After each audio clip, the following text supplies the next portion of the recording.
Sam Smyers here. Today I want to go over 3 different ways to create a Reese bass sound in Serum. These are the sounds we are going to make today.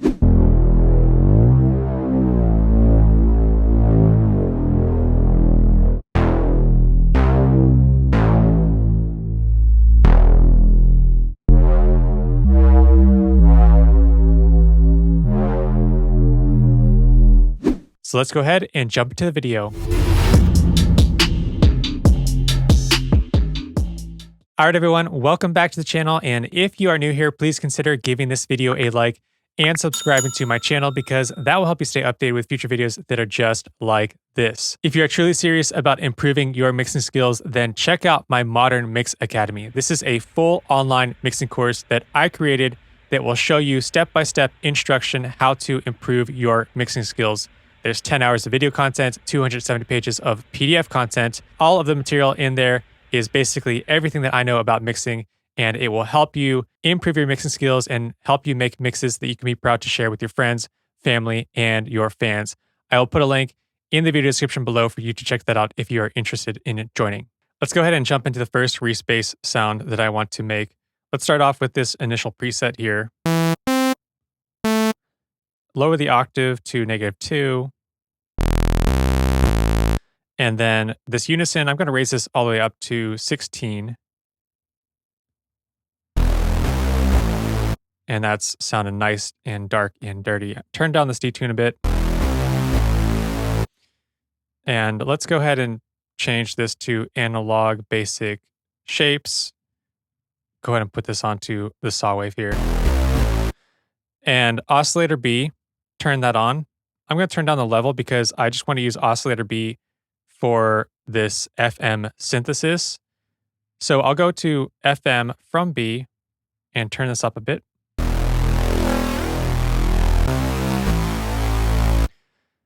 And then what I will do is go to my LFO1 here and drag this LFO1 to this FM from B and lower this modulation a bit.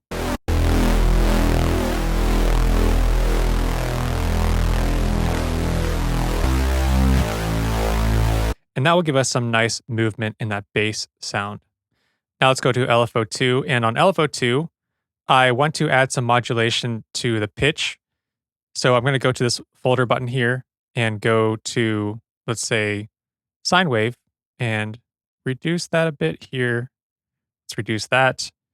Let's go to my matrix, LFO2, then assign LFO2 to my master tuning. And let's go ahead and raise this up to 1. And I can show you what this sounds like if I raise it up to more than 1. That would be way too much, so we're just going to leave it at 1. And let's go ahead and leave this right here at a quarter note here. That sounded pretty good. And then finally, let's go ahead and add on our filter here. Turn up my drive. Turn up the fat. Make sure I have this filter turned on for A and B, even though I don't have this oscillator B turned up, but in case I want to turn it up, I just want to make sure that this filter is turned on for it.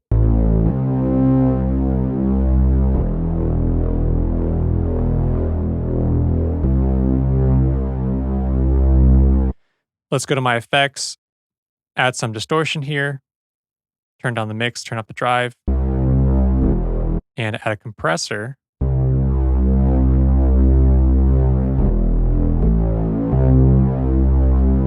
Just to even it out a bit. And then I can go to my portamento and add a bit of a glide.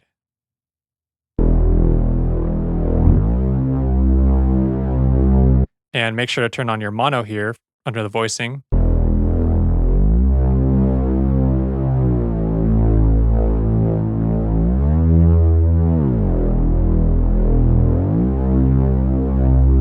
And that's going to be our first Reese bass sound.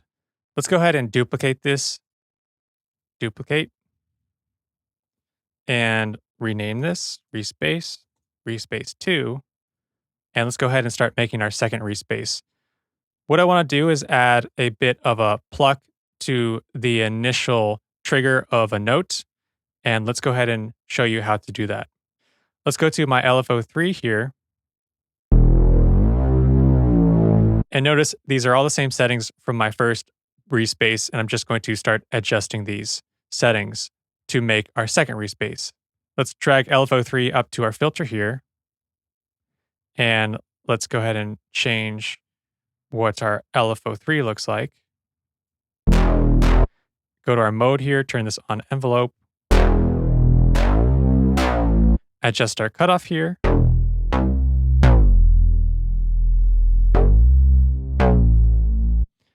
Turn my rate to 1 bar.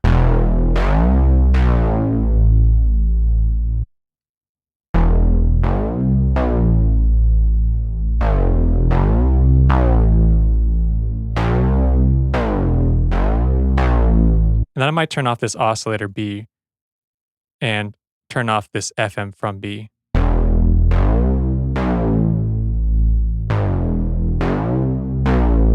And that will give me a bit of a smoother pluck sound.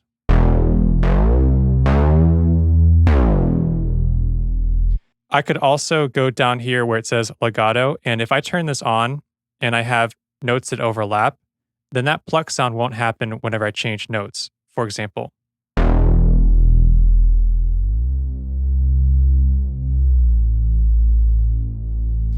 So you have that nice transition between each of the notes and just a pluck on that first hit.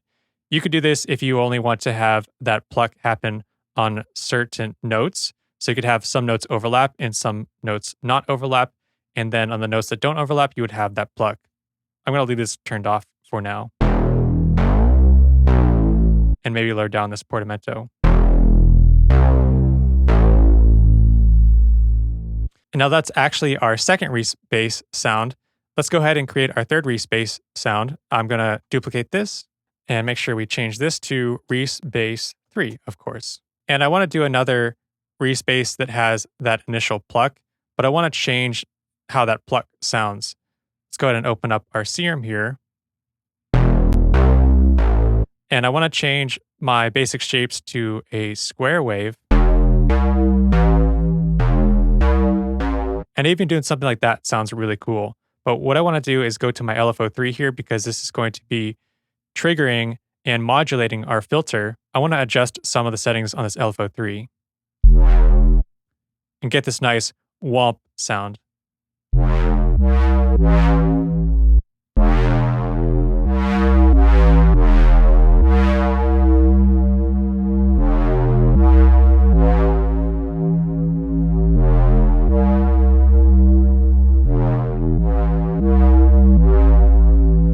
And I could change my rate here to make it even longer. Let's say 2 bars to have that rising up sound a bit slower, or I can make it even faster. And let's say I do half a bar.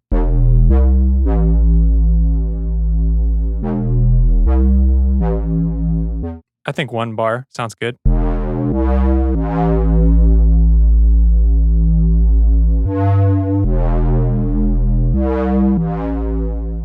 And there you have it. Those are 3 different Reese bass sounds that I created from the initial Reese bass. Once I had that first sound, then I created these additional ones.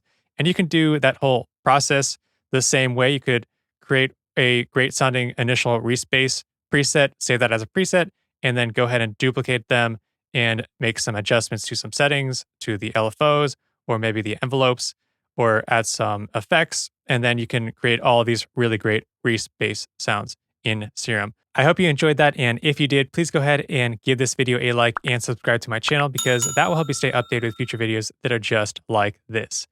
Thank you so much for watching. I'll see you next time.